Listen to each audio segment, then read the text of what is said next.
Thank you. What is your question, George?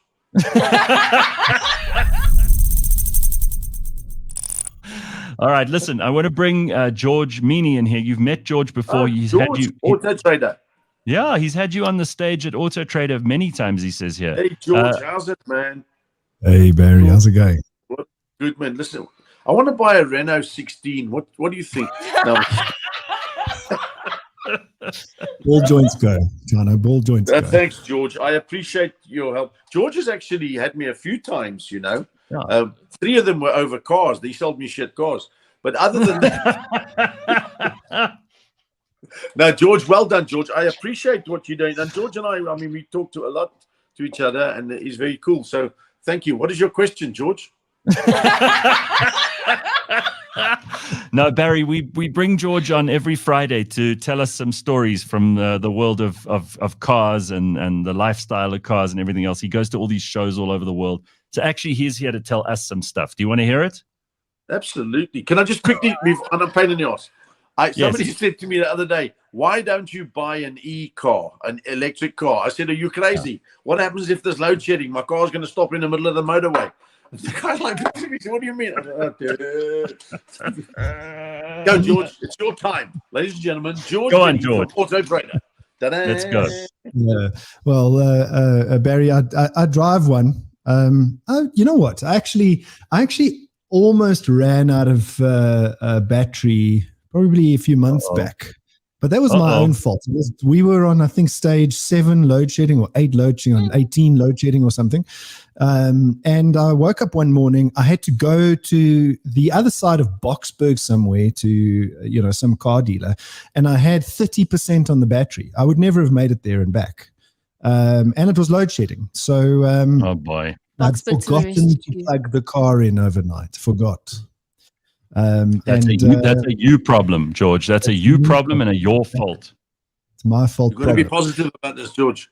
Exactly. But the positivity was I found an area not too far from me, being Boksburg, that wasn't in load shedding, and I managed to get to the fast charger, charged the car for 30 minutes, went on my way. Look at Simply West. Boksburg to the rescue. Thank you. Boksburg. Boksburg very proud. All right, George. Joel, well done. What else? What sort of other useless information? Here's a piece of useless information. Who said if you were stranded in Boksburg? Not me. There's a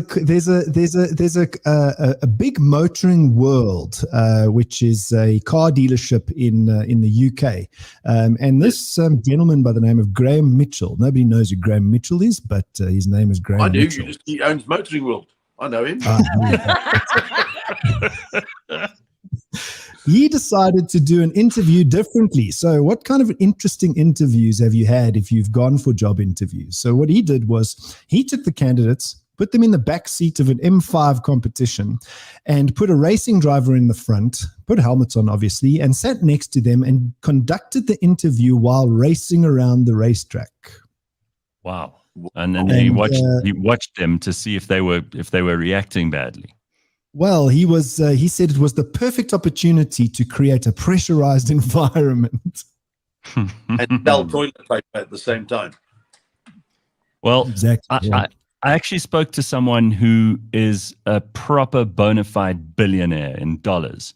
And he told me that what he used to do. Is he single? No, he's very old now.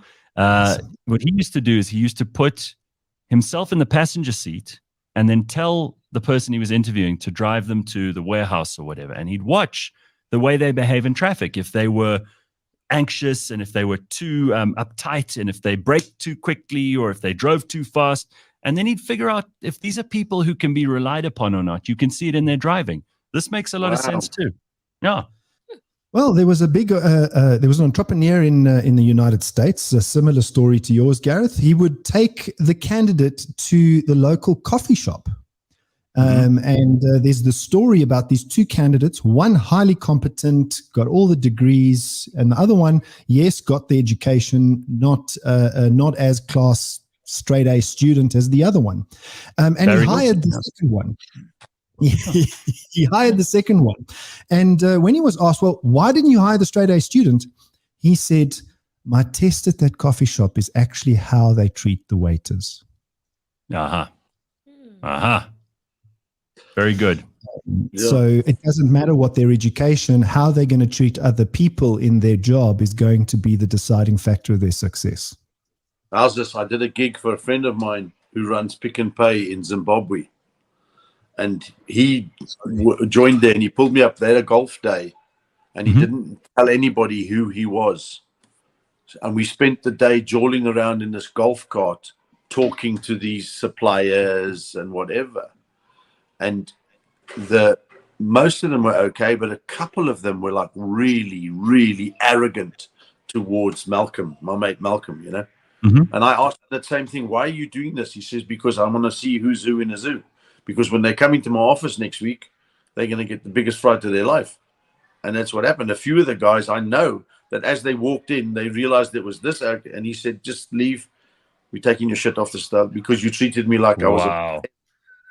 So it's the same principle, isn't it, really?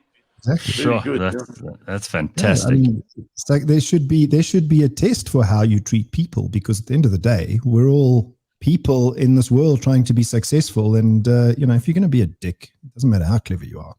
Yeah, that's 100% right. You can't be just a dick. You have to be a dick with a vagina as well. Otherwise, it's not politically. And if you don't mind, I would appreciate it if you call me Shirley Simpiwe. Because that's Is that how you identify? All right. What else, George?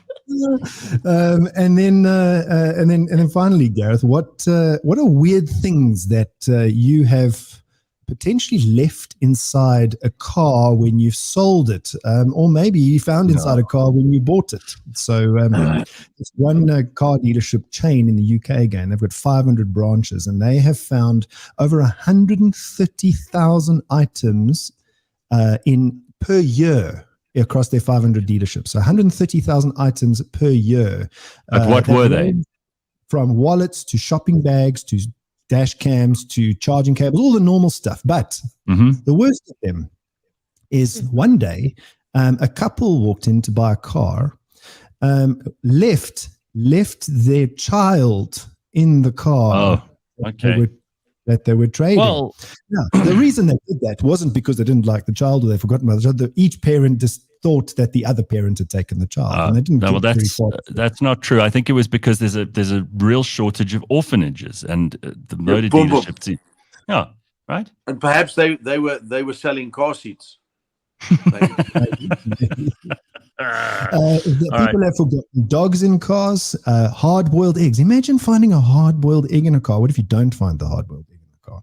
Yeah, well, that'll be a very bad joke.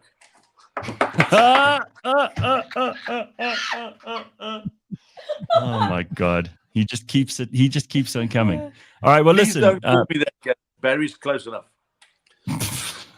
Barry, we love you. Thank you so much, my friend. And it's been so lovely to have you on here, and thank you for sharing all of this stuff. It's nice to have meaningful conversations on a Friday, but also make us laugh. And George, good to see you. We'll catch up with you next week. Everybody have a happy weekend. We will see you on Monday. Bye.